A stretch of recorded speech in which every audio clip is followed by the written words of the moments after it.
Hey, Composing Gloves here, and today we're going to be talking about rhythm and melody. So I have this little piece here called Fire Run, and I'm going to play for you at the beginning, then I'm going to skip over to the middle to show you sort of the more dense part, and then we'll talk about the ideas of melody and rhythm used here.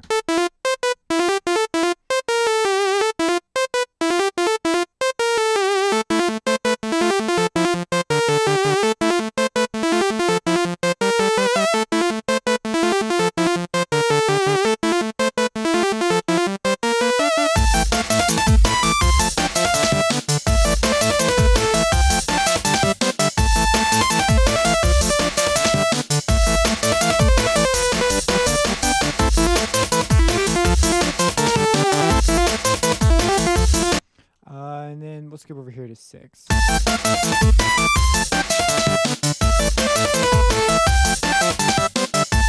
Now that's parts. This is a better idea right here.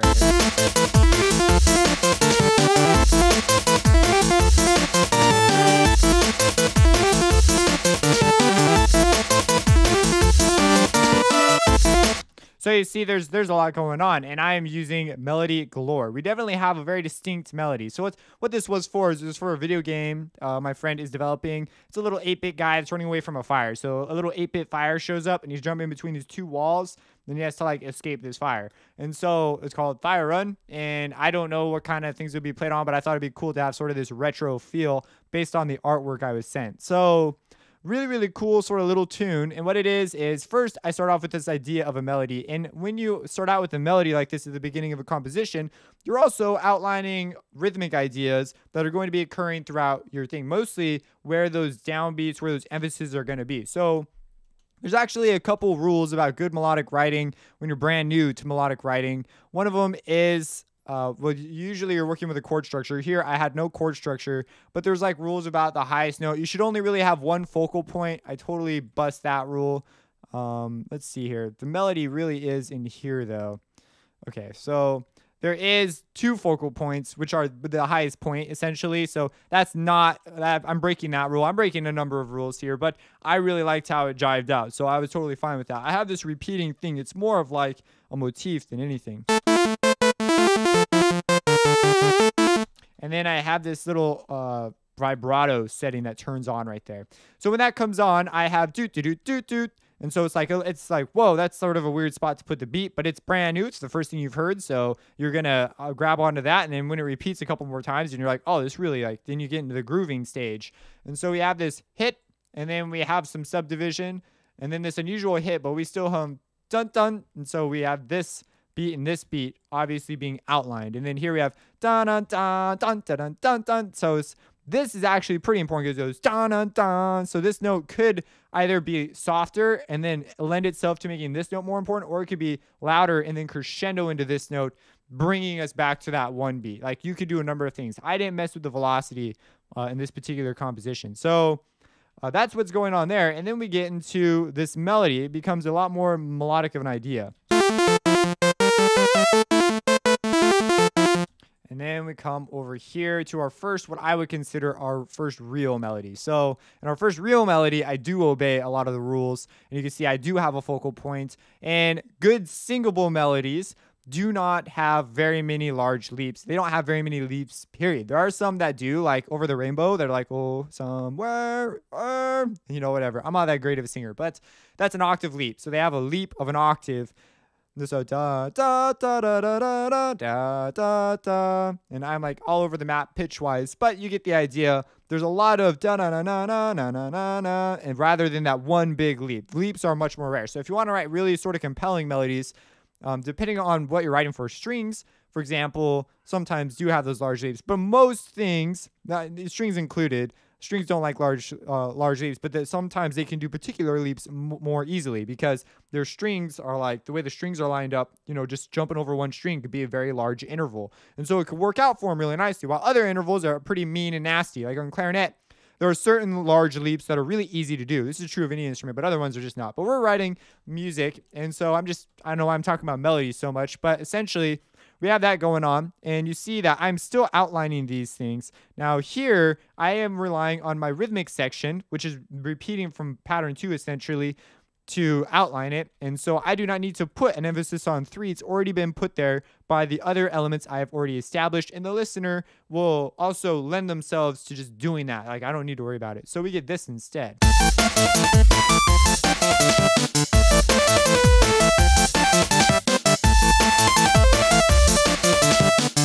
Look at that, borrowed time. That is borrowed freaking time. Like, there's a good example of borrowed time.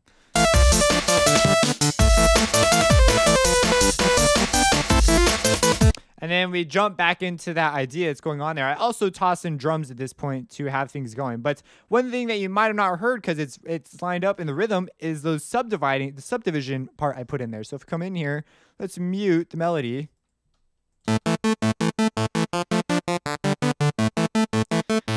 So I'm outlining the chords with this art, but I'm also doing the subdivision, and then there's of course just the straight dun dun dun dun dun dun dun dun dun dun dun dun dun dun dun dun. Like there's just a straight like subdivision thing going. So it's really, really great, and it really works and lends itself nicely to our rhythm, which is outlining those parts. And then all these things are just basically fancy subdivisions, except for this part where I do a what do you call this thing?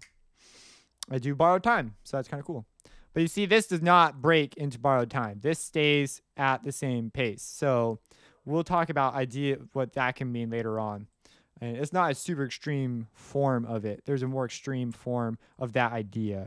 And so I'm not going to throw that at you right now. So now we jump into it and we start. So now I need to, we're jamming, you're pushing A, you're stressed out because there's fires coming to eat your character. And then I toss in something else just to make it a little more dicey. I have these guys. These guys serve to push us back and give us extreme emphasis to beat the beat 1. So it goes, if we hit L. So doot doot doot, and then this the harmonies we give extra emphasis because we also add in the harmonies. So we outline the chord, and this note's also louder. And you notice I actually turn this one down because I have more notes sounding, so it's going to be louder. And over here we have this big thing that goes doot doot. Well, let's just play it for you. And there you have it. And so those sorts of things are again pushing me to that beat 1, enhancing my melody because you can hear my melody now. And you also hear that the melody is in a different voice. It's not the same thing as that first guy. So, and I think it might be just octaves. I can't remember.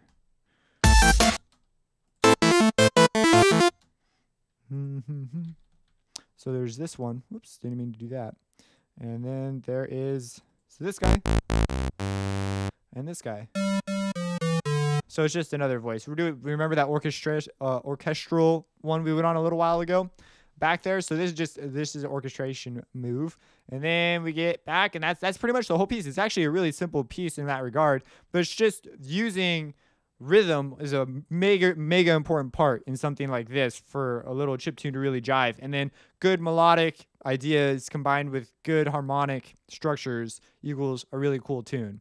So anyways, that's that. Hopefully you have some ideas about how you're going to write out some melodies. I have a whole bunch of, if you're curious about like what is all this junk here, go check out in my MIDI music theory near video 80 back like 12 videos, might be 8 or 9 videos. Anyways, all those videos in that range are all melodic idea videos that deal specifically with the concepts that are presented to you here. So go check that out if you're like, how do you pick your notes? But other than that, that's like the rhythm. And you can see here that it pretty much, they do follow, they do land to give emphasis to the correct beats.